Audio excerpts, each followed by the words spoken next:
athletes. It's really hot out there. I know that your pace and the heat was taking its toll on that field. It was whittling it down to 6, down to 4.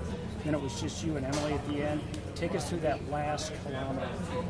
I try to just keep pressing. It's hard up there alone. Like, when you're following someone, it's always just a little less stressful. And when I looked up and saw 4 of us had broken away, I thought you just need to trust that this is hurting them. Don't get weak now. And then with a lap to go, I just put everything I had into it and just tried to stay calm. But yeah, that felt hard. I know it wasn't a fast time. Just wanted to make sure I didn't take any risks. You've charted a really interesting path, combining a lot of road racing with selected visits back to the track. And that hasn't worked for a lot of athletes, but it's worked for you. Why has that been the case?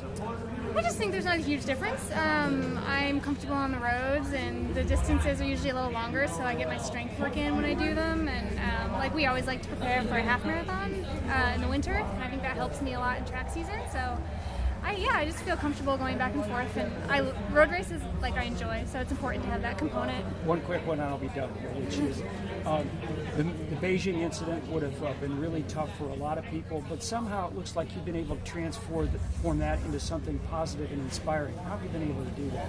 I'm trying to just learn from it, and there's not a ton I learned from it to be honest, but it's sports. I'm trying not to dwell on it. We have a 3rd place and a 4th place on the team from last year going into this year, so I think we have a great team going to Rio, so I'm just excited about that, to be honest. I hope we're up there in the top 5, mixing it up again in August. Because you were all business when you got to the finish line. You didn't raise your arms, you did nothing. Yeah, it helps when there's no tape. So. Looks like you smiled a little though. Did you? I was just relieved. I didn't want any disasters to happen. I just wanted it to be a smooth run and no trips, no falls, no nothing. So I heard Kim lost her shoe, and stuff like that happens. So I was just happy to be in the top 3. But you said it would take you a while to get over it in Beijing. How long did it take you? I don't think I'll ever get over it. I'm just trying to move past it and not dwell on it and not let it steal anymore from me by fixating on it. So. When did you paint your fingernails? Last night. Okay, so the red, white, and... 5K? I think I'm going to see how I feel tomorrow, but I hope to do it. So. Okay. Well, you really controlled the race. Did it go exactly according to your plan?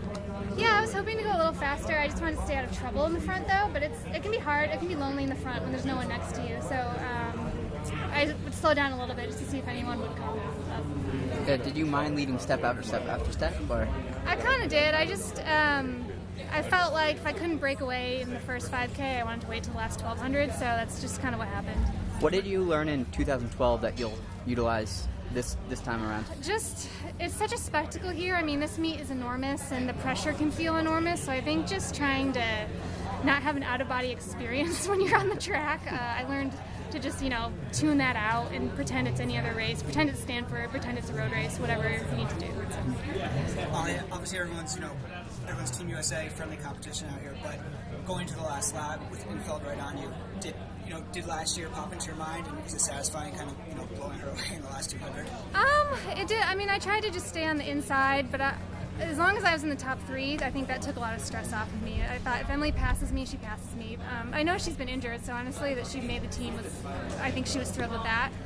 She's really tough to miss that much time and still be on the team. So, I knew she was a fast closer, so I just didn't want to leave anything to chance. And you went right to the front, right from the gun.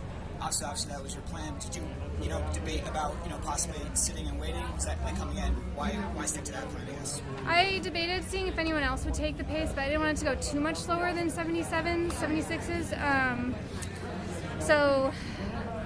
It was getting a little bunchy. I just decided to just be safe and go in the front. Was 76 the magic number? Because I felt like lap after lap it was 76 there popping were a up few on the board. slower ones when I would see if anyone else would come around, but I thought if I didn't let it go slower than that, people would get tired by the end.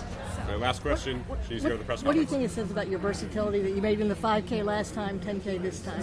Yeah, I think that's cool to be able to move up. Maybe next time I'll try the marathon. I think that would be a cool career to just have a taste of everything. I feel more comfortable in the 5 still, so I think I just need to work on the mentality of the 10K a little more, but the training goes hand in hand. Thanks. Congratulations.